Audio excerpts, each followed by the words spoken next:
며느리에게 뺨 맞은 시어머니의 통쾌한 복수. 일병원 복도의 싸대기. 이게 무슨 짓이에요? 오수민의 날카로운 목소리가 병원 복도에 울려 퍼졌다. 그녀의 손이 번개처럼 움직였고 찰싹하는 소리와 함께 김경숙의 뺨이 옆으로 돌아갔다. 김경숙은 그 자리에 얼어붙었다. 63년을 살아오면서 누군가에게 뺨을 맞은 것은 처음이었다. 더군다나 자신이 5년간 손수 키운 손자의 엄마에게, 며느리에게. 손자 하나 제대로 못 돌보면서 뭐 하신 거예요? 진수 얼굴 좀 보세요. 평생 흉터로 남으면 어떡하려고요? 수민의 눈에는 눈물과 분노가 뒤섞여 있었다.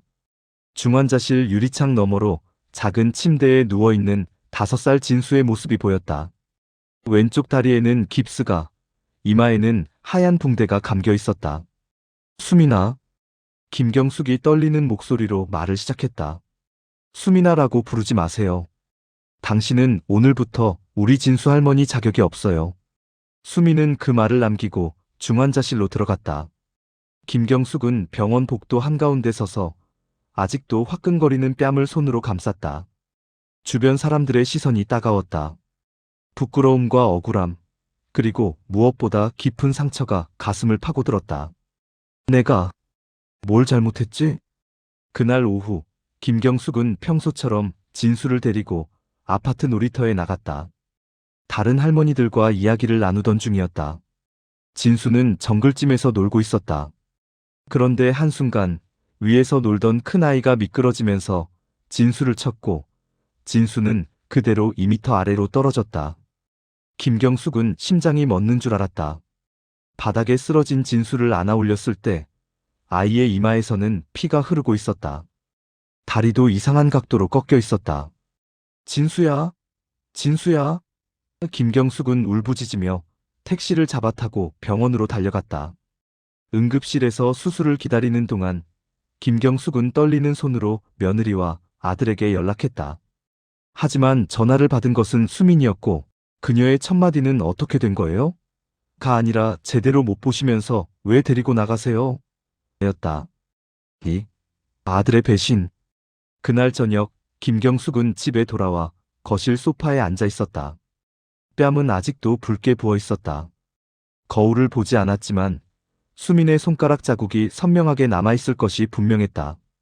현관문이 열리는 소리가 들렸다. 아들 민우였다. 엄마.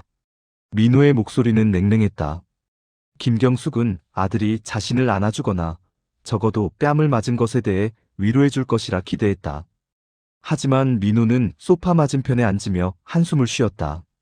엄마, 수민이가 많이 속상해했어요. 진수가 다친 건 물론 사고지만 엄마가 좀 더 주의 깊게 봤어야 하는 거 아니에요? 김경숙의 입술이 떨렸다. 민우야, 엄마가. 수민이는 진수 엄마잖아요. 자식이 다쳤는데 화가 나는 게 당연한 거고. 엄마도 이해해 주세요. 수민이한테 사과 좀 하세요. 사과? 김경숙은 자신의 귀를 의심했다. 며느리가 시어머니의 뺨을 때렸는데 엄마인 자신이 사과를 하라고? 민우야, 엄마가 뺨을 맞았어. 며느리한테. 너희 엄마가. 그러니까 그게 수민이가 너무 흥분해서 그런 거잖아요. 엄마가 어른이니까 이해해 주시면 안 돼요? 수민이도 미안해하고 있어요. 미안해한다고? 김경숙은 쓴웃음을 지었다. 김경숙은 더 이상 듣고 싶지 않았다. 아들의 입에서 나오는 말들이 칼처럼 가슴을 찔렀다. 35년을 키운 아들이 자신의 편이 아니라 며느리의 편을 들고 있었다. 나가줄래? 김경숙이 조용히 말했다. 엄마, 나가라고 했어. 민우는 한숨을 쉬며 일어났다. 문을 나가기 전 그가 돌아서서 말했다. 엄마, 우리 가족이 편하게 살려면 엄마가 좀 양보하셔야 해요. 수민이도 저도 힘들거든요. 문이 닫혔다. 김경숙은 그제야 눈물을 흘렸다. 조용히 소리 없이. 63년 인생에서 가장 외로운 밤이었다. 3. 가사도우미가 된 시어머니. 그날 이후 김경숙은 점점 더 자신의 집에서 손님처럼 느껴지기 시작했다. 아니, 손님보다 못한 존재. 가사도우미였다. 매일 아침 6시에 일어나 아들 내외의 아침을 차렸다. 민호는 된장찌개를 좋아했고 수미는 서양식 아침을 선호했다. 김경숙은 두 가지 식단을 모두 준비했다. 진수는 우유에 시리얼만 먹었지만 과일도 깎아주고 요구르트도 챙겼다. 아침을 먹고 나면 설거지가 기다렸다. 그동안 수미는 화장을 하고 민호는 신문을 봤다. 진수는 할머니가 설거지하는 것을 보며 할머니, 빨리 해. 유치원 늦겠어라고 재촉했다. 진수를 유치원 버스에 태우고 나면 김경숙은 집 청소를 시작했다. 거실, 부엌 아들 내외의 방, 진수방, 화장실 3개. 80평형 아파트를 청소하는 데는 오전 내내 걸렸다. 점심은 혼자 간단히 먹었다. 냉장고에 있는 반찬으로. 가끔 수민이 어머니, 이 반찬 언제 만드신 거예요? 오래된 것 같은데. 진수 먹이면 안 돼요라고 말하면 김경숙은 그 반찬을 버렸다. 자신이 만든 반찬이었다. 오후 3시 진수를 유치원에서 데려왔다. 그리고 놀이터에서 놀아주고 간식을 먹이고 학습지 선생님이 오면 옆에서 지켜봤다. 저녁 6시부터는 저녁 준비. 수민이 오늘은 삼겹살 먹고 싶어요 하면 삼겹살을, 탕수육 먹고 싶어요 하면 중국집에 전화를 걸었다. 배달이 오면 김경숙이 돈을 냈다. 저녁을 먹고 나면 또 설거지. 진수를 씻기고 재우는 것도 김경숙의 몫이었다. 밤 10시가 되어서야 자신의 방으로 들어갈 수 있었다. 어느 날 저녁 수민의 부모님과 동생 가족이 집에 놀러왔다. 김경숙은 미리 연락을 받지 못했다. 수민이 저녁 6시에 전화해서 어머니, 우리 식구들이 저녁 먹으러 와요. 8명이요라고 말했다. 김경숙은 서둘러 마트에 가서 장을 봤다. 갈비찜, 잡채, 전, 나물, 국. 8명분의 상차림을 2시간 만에 준비했다. 처가 식구들이 도착했을 때 식탁은 푸짐하게 차려져 있었다. 와, 우리 사위 잘 만났네. 이렇게 큰 집에서 사니까 좋겠다. 수민의 어머니가 집 안을 둘러보며 말했다. 김경숙은 웃으며 인사했다. 어서 오세요. 많이 드세요. 저녁 식사는 시끄럽고 즐거웠다. 처가 식구들은 마치 자기 집인 것처럼 편하게 먹고 마셨다. 민우는 처가 식구들에게 이 아파트가 강남에서 제일 비싼 아파트 중 하나라고 자랑했다. 수민의 아버지는 우리 사위 정말 대단한 애라고 감탄했다. 김경숙은 부엌을 오가며 음식을 더 가져다 주고 그릇을 치우고 후식을 준비했다. 아무도 김경숙에게 앉아서 같이 드세요라고 말하지 않았다. 밤 11시 손님들이 돌아갔다. 김경숙은 싱크대 앞에 서서 산더미 같은 설거지를 시작했다. 허리가 아팠다. 다리가 저렸다. 하지만 멈출 수 없었다. 어머니, 내일 제 친구들도 저녁 먹으러 온대요. 10명 정도요. 부엌 입구에서 수민이 말했다. 김경숙은 설거지하던 손을 멈췄다. 수민아, 미리 좀 얘기해 줄 수 없을까? 준비할 시간이. 에이, 어머니는 요리 잘하시잖아요. 걱정 마세요. 우리 친구들한테 우리 시어머니 요리 솜씨 자랑하고 싶어서요. 수민은 그 말을 남기고 자기 방으로 들어갔다. 김경숙은 다시 설거지를 시작했다. 눈물이 설거지물과 섞였다. 4. 균열의 시작. 그날 밤 김경숙은 잠을 이룰 수 없었다. 침대에 누워 천장을 바라보며 생각했다. 내가 왜 이러고 사는 걸까? 18년 전 남편이 세상을 떠난 날이 떠올랐다. 민호는 고등학교 2학년이었다. 장례식장에서 김경숙은 아들의 손을 꼭 잡고 다짐했다. 이 아이 하나는 절대 부족하게 키우지 않겠어. 아버지 없는 게 한이 되지 않게 하겠어. 그 다짐을 지키기 위해 김경숙은 모든 것을 희생했다. 남편이 남긴 보험금과 아파트, 그리고 자신의 퇴직금으로 민호를 대학까지 보냈다. 민호가 원하는 것은 무엇이든 사주었다. 명품 옷, 비싼 스마트폰, 해외여행. 민호는 오냐오냐 자랐다. 버릇없고 허영심 많은 아이로. 하지만 김경숙은 그것도 사랑이라고 생각했다. 아들이 남들한테 뒤처지지 않게, 아버지 없다고 무시당하지 않게. 그런 민호가 수민을 만났다. 수민은 민호보다 2살 많았고 회사에서 일하는 커리어 우먼이었다. 김경숙은 처음에는 걱정했다. 며느리가 아들보다 나이가 많으면 아들을 무시하지 않을까? 하지만 수미는 처음에는 완벽했다. 김경숙에게 예의 바르게 잘했고, 명절이면 선물을 사왔고, 어머니 덕분에 민우 오빠가 이렇게 좋은 사람이 됐어요 라고 말했다. 교제 1년 만에 수민이 임신했다. 민우는 당황했지만 김경숙은 오히려 기뻤다. 손자를 안을 수 있다는 것이, 그리고 아들이 결혼해서 가정을 꾸릴 수 있다는 것이. 엄마, 우리 집에서 신혼살림 차려도 돼요? 돈이 별로 없어서. 민우의 부탁에 김경숙은 흔쾌히 허락했다. 80평형 아파트는 충분히 넓었다. 안방은 김경숙이, 큰 방은 신혼부부가, 작은 방은 태어날 아기가 쓰면 됐다. 진수가 태어났다. 김경숙은 집에서 수민을 돌봤다. 밤낮 없이 아기를 봐주고 수민의 식사를 챙겼다. 수민은 어머니, 정말 감사해요. 친정엄마보다 낫네요라고 말했다. 그때까지는 좋았다. 문제는 그 다음부터였다. 수민은 육아휴직을 1년 쓰고 직장에 복귀했다. 김경숙이 진수를 돌보기 시작했다. 처음에는 어머니, 진수 좀 봐주실 수 있어요? 아이 어린이집 적응할 때까지만이었다. 1년이 지나도 진수는 어린이집에 가지 않았다. 김경숙이 봐주는 게 더 편했기 때문이다. 2년, 3년, 4년. 어느새 진수는 5살이 됐고 김경숙은 전업육아 도우미가 되어 있었다. 그 사이 수미는 변했다. 아니, 본 모습을 드러냈다. 처음에 공손함은 사라지고 김경숙을 당연하게 대하기 시작했다. 어머니, 이것 좀 해주세요. 어머니, 저것 좀 사오세요. 어머니, 제대로 좀 하세요. 민호는 아내 편이었다. 언제나. 마지막 모욕. 병원 사건 이후 3개월이 지났다. 진수의 다리는 회복됐지만 이마의 흉터는 여전히 남아 있었다. 수미는 그 흉터를 볼 때마다 김경숙을 원망하는 눈빛을 보냈다. 어느 토요일 아침, 민호가 거실로 나왔다. 엄마, 다음 주에 우리 처가 식구들이랑 괌으로 여행 가기로 했어요. 그래? 잘 다녀와라. 엄마도 같이 가실래요? 김경숙은 놀라서 아들을 봤다. 민호는 어색하게 웃고 있었다. 진짜로? 아니요, 거짓말이에요. 수민이 방에서 나오며 말했다. 처가 식구들끼리 가족여행 가는 건데 시어머니가 왜 가요? 수민아. 민호가 당황해서 말했다. 뭐 사실이잖아. 어머니, 오해하지 마세요. 우리 가족끼리 가는 여행이니까요. 어머니는 집 보고 계시면 되죠. 김경숙은 아무 말도 하지 못했다.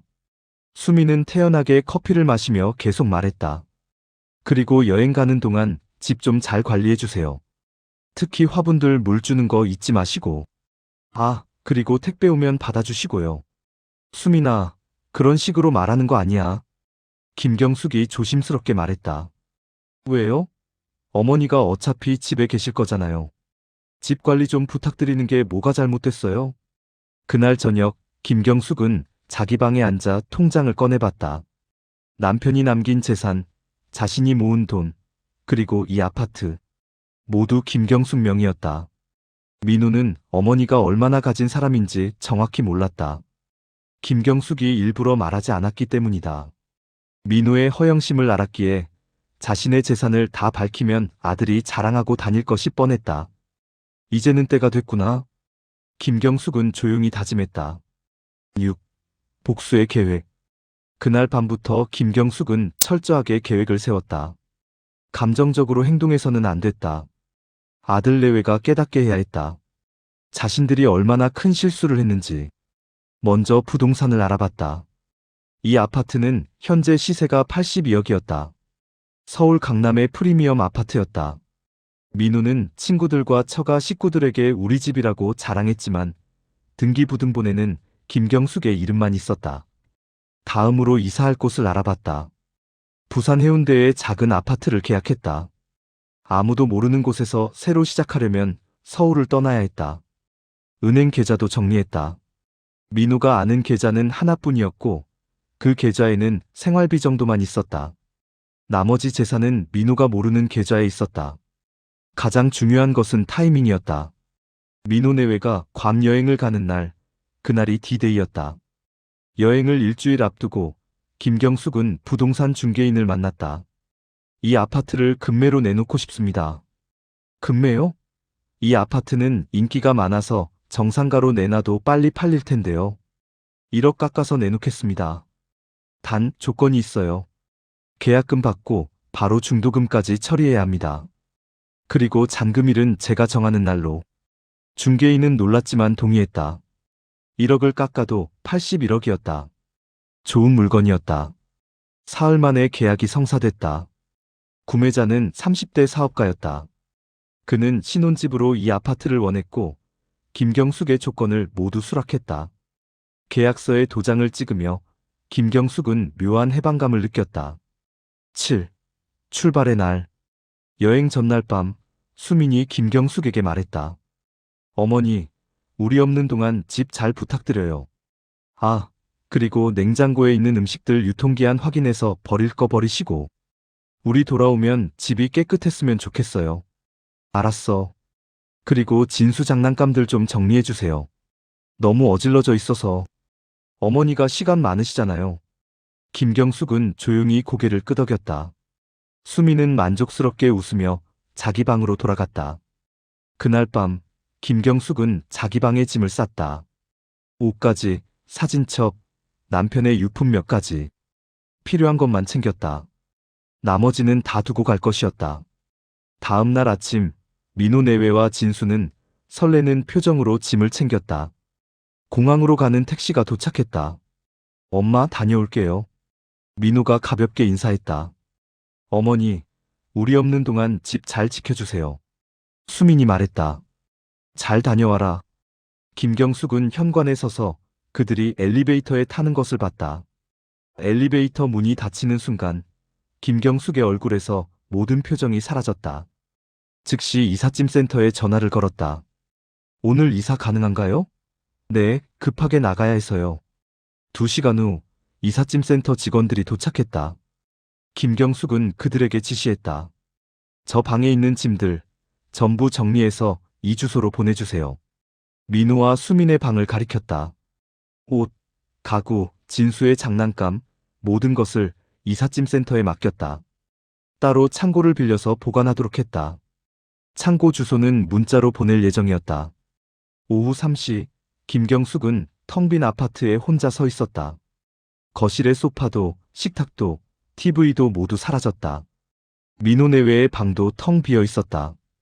남은 것은 김경숙의 방에 있던 짐뿐이었고, 그것도 이미 부산으로 보냈다. 김경숙은 각 방을 천천히 돌아봤다. 5년 동안 이곳에서 아들 내외와 함께 살았다. 아니, 함께 산 것이 아니었다. 가사도우미로 일한 것이었다. 거실 한가운데 봉투 하나를 놓았다. 봉투 안에는 편지와 창고 주소, 그리고 열쇠가 들어있었다. 편지에는 이렇게 썼다. 민호에게 엄마는 더 이상 너희와 함께 살 수 없다. 이 집은 매매했고 새 주인이 곧 들어온다. 너희 짐은 창고에 보관해뒀으니 주소로 찾아가라. 창고비는 6개월치 선불로 냈다. 5년 동안 너희는 이 집을 너희 집이라고 생각했다. 하지만 이 집은 엄마 명의였고 엄마 돈으로 산 집이었다. 너희는 한 번도 관리비를 낸 적이 없다. 공과금도 엄마가 냈다. 5년 동안 엄마는 너희의 가사도우미였다. 아침 저녁을 차리고 청소하고 빨래하고 진수를 키웠다. 너희는 한 번도 고맙다고 말하지 않았다. 당연한 것처럼 여겼다. 수미는 엄마의 뺨을 때렸다. 너는 엄마 편을 들지 않고 며느리 편을 들었다. 그날 엄마는 깨달았다. 엄마는 너희에게 가족이 아니라 하인이었다는 것을. 이제 너희는 스스로 살아가라. 엄마 없이, 엄마의 도움 없이. 그리고 깨달아라. 너희가 얼마나 큰 것을 잃었는지. 엄마는 연락하지 않을 것이다. 찾지도 마라. 엄마는 이제 엄마의 인생을 살 것이다. 김경숙. 편지를 다시 한번 읽어보고 김경숙은 봉투를 봉했다. 손이 떨렸다. 35년을 키운 아들에게 이런 편지를 쓰는 것이 쉬울 리 없었다. 가슴이 찢어지는 것 같았다. 하지만 멈출 수 없었다. 이대로 살 수는 없었다. 오후 5시 김경숙은 아파트 현관문을 마지막으로 나섰다. 뒤돌아보지 않았다. 엘리베이터를 타고 1층으로 내려갔다. 로비에는 새 주인 부부가 기다리고 있었다. 열쇠입니다. 내일 잔금 처리하고 이사 오시면 됩니다. 감사합니다. 그런데 괜찮으세요? 많이 힘드셔 보이는데. 젊은 부인이 걱정스럽게 물었다. 김경숙은 고개를 저었다. 괜찮습니다. 새로운 시작이에요. 택시를 타고 서울역으로 갔다. KTX 표는 이미 예매해뒀다. 부산행 오후 6시 차. 기차 안에서 창밖을 바라보며 김경숙은 휴대폰을 껐다. 민호와 수민에게서 올 연락을 받고 싶지 않았다. 아니, 받아서는 안 됐다. 마음이 흔들릴까봐. 8. 괌에서의 전화. 괌 공항에 도착한 민호 가족과 처가, 식구들은 호텔로 향했다. 리조트는 해변이 보이는 5성급 호텔이었다. 수민의 아버지가 우리 사위 덕분에 이렇게 좋은 곳에 오네라고 말했다. 민호는 기분이 좋았다. 처가 식구들 앞에서 자신의 경제력을 과시할 수 있었다. 물론 이번 여행 경비는 카드로 긁었고 그 카드값은 다음 달 월급으로 갚아야 했지만 그건 나중 일이었다. 첫날 밤 그들은 해변 레스토랑에서 저녁을 먹었다. 랍스터와 스테이크, 그리고 샴페인. 수민의 동생이 형부 대단하시네요. 이렇게 큰 집에 살고 해외여행도 자주 가시고라고 말했다. 뭐 열심히 일한 보람이지. 민호는 겸손한 척 말했지만 얼굴에는 자랑스러운 표정이 가득했다. 둘째 날 오전, 민호는 수영장에서 진수와 놀고 있었다. 수민은 스파를 받으러 갔다. 모두가 여행을 즐기고 있었다. 그때 민호의 휴대폰이 울렸다. 모르는 번호였다. 여보세요? 장민호 씨 맞으십니까? 저는 대호 부동산입니다. 네, 그런데요? 아파트 잔금 처리 건으로 전화드렸습니다. 내일까지 나머지 짐들 치워주셔야 하는데 언제쯤 오실 수 있으신가요? 민호는 순간 멍했다. 잔금? 무슨 잔금요? 네, 댁 아파트 매매건 말입니다. 어머님께서 매매 계약하셨는데. 잠깐만요, 무슨 소리예요? 우리 집을 팔았다고요? 네, 모르셨어요? 김경숙 씨께서 3주 전에 매매 계약하셨습니다. 내일 잔금 처리하고 새 주인이 입주하기로 했는데. 민호는 얼굴이 하얗게 질렸다. 손에서 휴대폰이 떨어질 뻔했다. 지금 당장 엄마한테 연락해봐야겠어요. 끊겠습니다. 민호는 서둘러 어머니에게 전화를 걸었다. 신호는 갔지만 받지 않았다. 한 번, 두 번, 세 번. 계속 전화를 걸었지만 김경숙은 받지 않았다. 문자를 보냈다. 엄마, 급한 일이에요. 전화 좀 받아주세요. 엄마, 집 판 게 무슨 일이에요? 엄마, 제발 전화 받아주세요. 하지만 답장은 없었다. 수민이 스파에서 돌아왔다. 왜 그래요? 얼굴이 왜 그래? 수민아, 우리 집이. 엄마가 집을 팔았대. 뭐라고요? 수민의 목소리가 날카로워졌다. 지금 부동산에서 전화 왔어. 내일 잔금 처리한대. 새 주인이 들어온대. 말도 안 돼. 어떻게 우리한테 말도 없이. 엄마가 전화 안 받아. 문자도 답이 없어. 수민은 급히 자기 휴대폰을 꺼내 김경숙에게 전화를 걸었다. 역시 받지 않았다. 이게 무슨 일이에요? 당장 한국 가야 해요. 하지만 여행은 무슨 여행? 우리 집이 없어진다는데? 수민은 즉시 호텔 프런트에 가서 귀국 항공편을 알아봤다. 가장 빠른 편은 내일 오전 비행기였다. 추가 비용을 내고 표를 바꿨다. 그날 밤 민호는 잠을 이룰 수 없었다. 계속 어머니에게 전화를 걸었지만 받지 않았다. 머릿속이 복잡했다. 엄마가 왜 이러지? 우리한테 화가 난 거야? 아니면 정말로 우리를 버린 거야? 9. 빈집의 충격. 다음 날 오후 민호와 수민은 서울집에 도착했다. 택시에서 내려 아파트 현관 비밀번호를 눌렀다. 그런데 비밀번호가 바뀌어 있었다. 이게 뭐야? 민호는 당황해서 여러 번 시도했지만 소용없었다. 경비실에 가서 사정을 설명했다. 경비원이 고개를 저었다. 그 집 어제 주인 바뀌었습니다. 새 주인 부부가 오늘 이사 오기로 했어요. 새 주인이요? 우리가 원래 주인인데요. 아니, 등기부등본 보니까 김경숙 씨 명이더라고요. 그분이 파르신 거고. 민호는 주저앉을 뻔했다. 수민이 소리를 질렀다. 그럼 우리 집은요?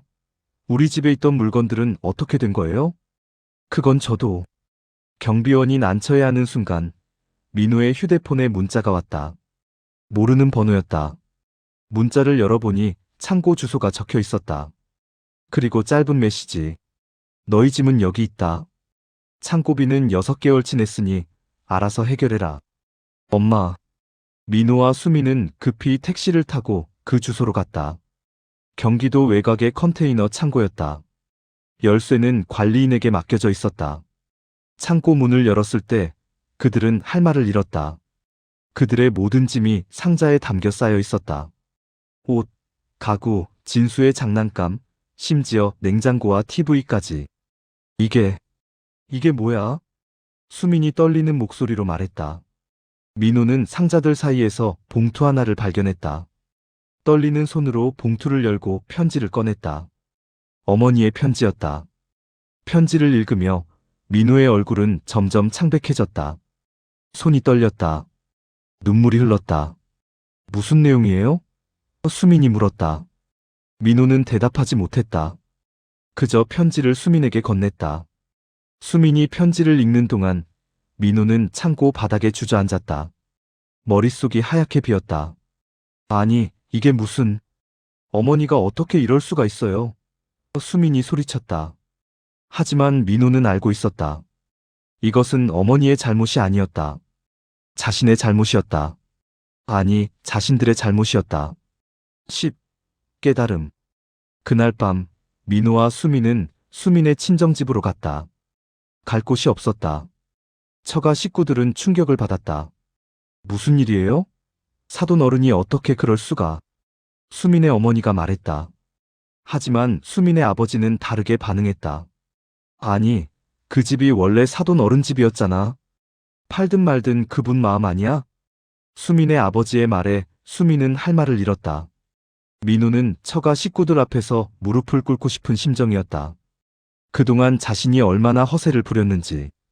우리 집이라고 자랑했던 그 집이 사실은 어머니 집이었다는 것을. 며칠 후 민호는 직장 동료들에게도 사실을 말해야 했다. 우리 큰 집에서 사는데 라고 자랑했던 그 집에서 쫓겨났다고. 동료들의 반응은 다양했다. 어떤 이는 동정했고 어떤 이는 뒤에서 수군거렸다.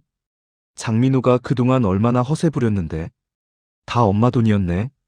민호는 그 소리가 들렸지만 아무 말도 하지 못했다. 사실이었으니까. 그로부터 한 달 후 민호와 수미는 작은 빌라를 월세로 얻었다. 보증금 5천만 원, 월세 80만 원. 강남의 80평 아파트에서 20평 빌라로. 처음으로 관리비를 내고 공과금을 내고 생활비를 계산하며 살았다. 돈이 얼마나 빨리 나가는지 깨달았다.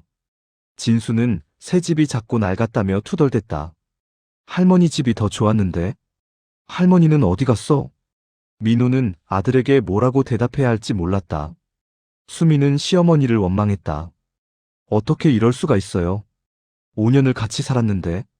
하지만 밤마다 민호는 어머니의 편지를 꺼내 읽었다. 읽을 때마다 가슴이 아팠다.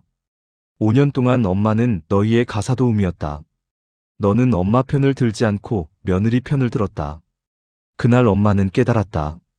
엄마는 너희에게 가족이 아니라 하인이었다는 것을. 민호는 기억했다. 병원에서 수민이 어머니의 뺨을 때렸을 때 자신은 어머니 편을 들지 않았다. 오히려 어머니에게 사과하라고 했다. 그 후로도 수없이 많은 순간들. 어머니가 새벽부터 일어나 아침을 준비하고 집을 청소하고 진수를 돌보고 저녁을 준비했던 모든 순간들. 자신은 한 번도 고맙다고 말하지 않았다. 당연하게 여겼다. 10일. 어머니의 새로운 삶. 부산 해운대의 작은 아파트에서 김경숙은 새로운 삶을 시작했다. 매일 아침 산책을 했다. 바다가 보이는 길을 따라 걸으며 김경숙은 처음으로 자유를 느꼈다. 누구의 아침을 준비하지 않아도 됐다. 누구의 눈치를 보지 않아도 됐다. 작은 아파트였지만 혼자 살기에는 충분했다. 요리도 자신이 먹고 싶은 것만 만들었다. 청소도 자신의 공간만 하면 됐다. 문화센터에 등록해서 수채화를 배우기 시작했다. 젊은 시절 꿈꿨던 것이었지만 결혼하고 아이를 낳으면서 포기했던 것.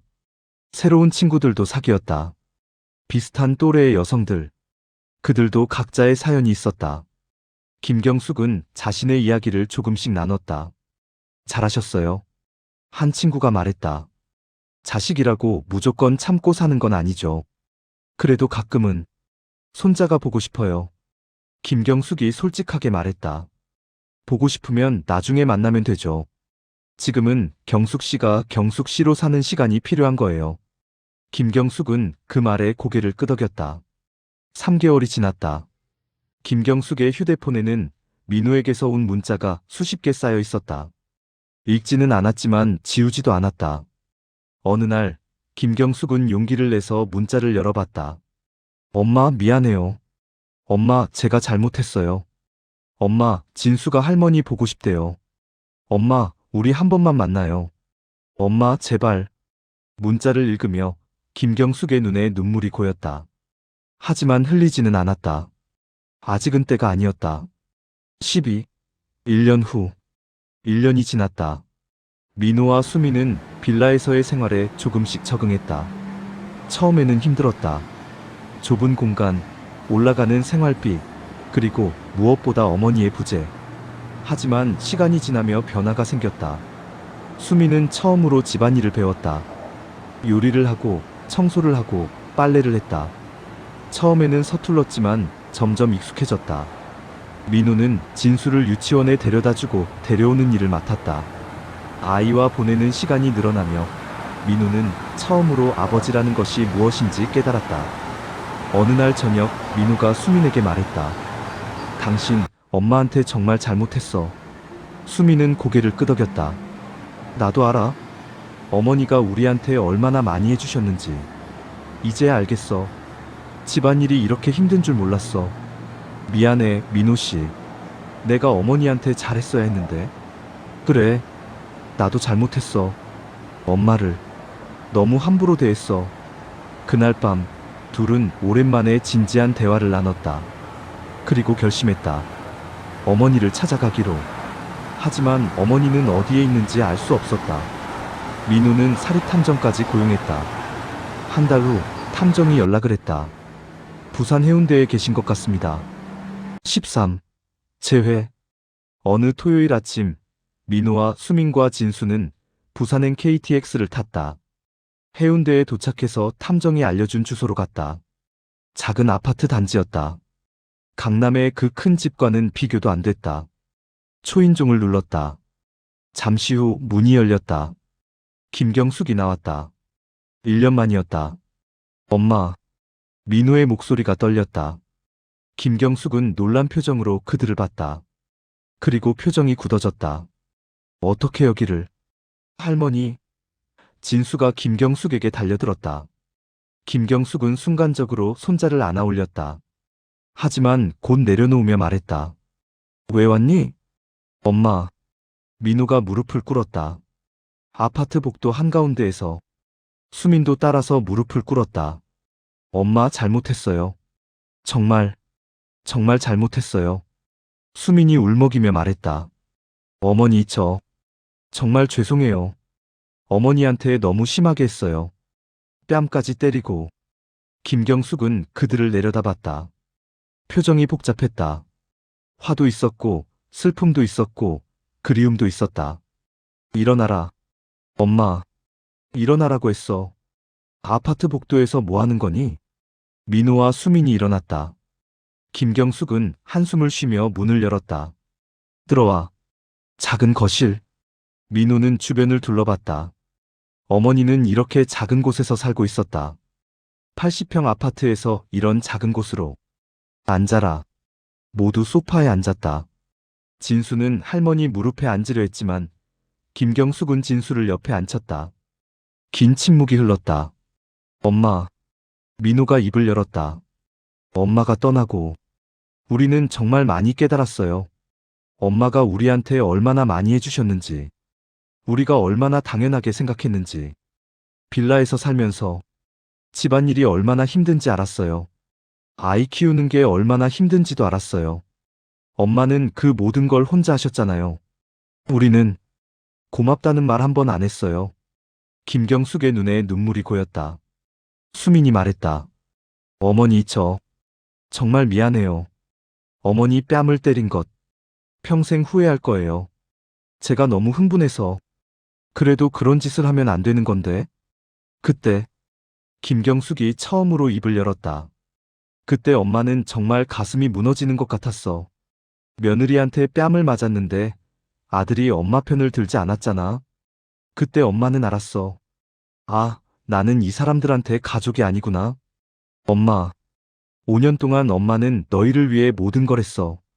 아침부터 밤까지 일했어. 너희 눈치 보면서. 그런데 너희는 한 번도 엄마를 가족으로 대하지 않았어.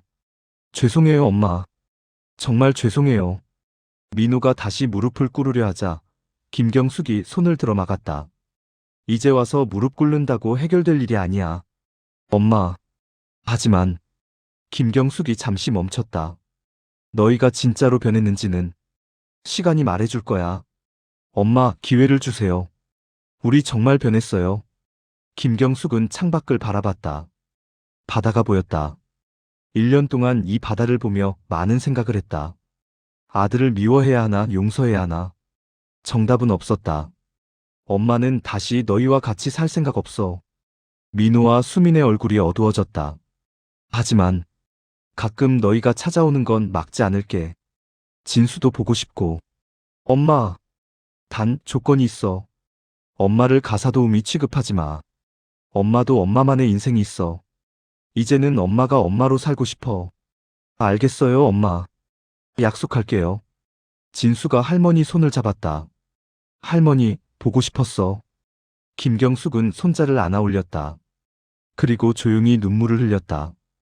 그날 저녁, 그들은 함께 저녁을 먹었다. 김경숙은 간단한 음식만 준비했다. 민호와 수미는 설거지를 자청했다.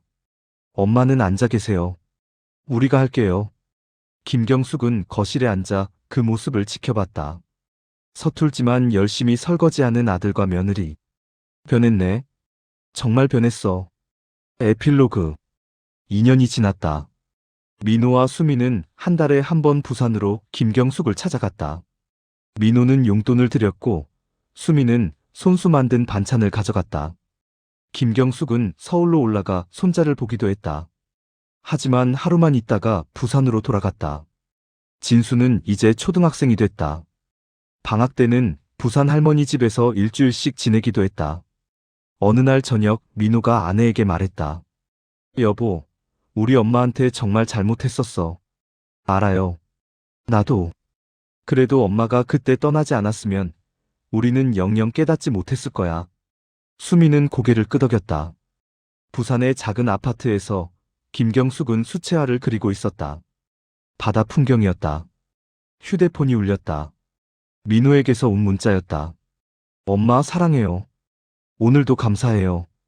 김경숙은 미소를 지으며 답장을 보냈다. 엄마도 너를 사랑한다. 건강하게 잘 살아라. 그리고 다시 붓을 들었다. 이제 김경숙은 누군가의 어머니이기 전에 김경숙이었다. 63년을 살면서 처음으로 자신을 위해 사는 법을 배웠다. 때로는 용서보다 거리가 필요하다. 때로는 사랑보다 존중이 필요하다. 김경숙은 그것을 아프게 배웠고 아들도 뒤늦게 배웠다. 그리고 그들은 각자의 자리에서 서로를 존중하며 살아가고 있었다. 이 이야기는 많은 시어머니들이 겪는 고통과 선택에 대한 이야기입니다. 가족이라는 이름으로 당연시되는 희생은 결코 당연하지 않습니다. 모든 관계는 존중 위에 세워져야 합니다.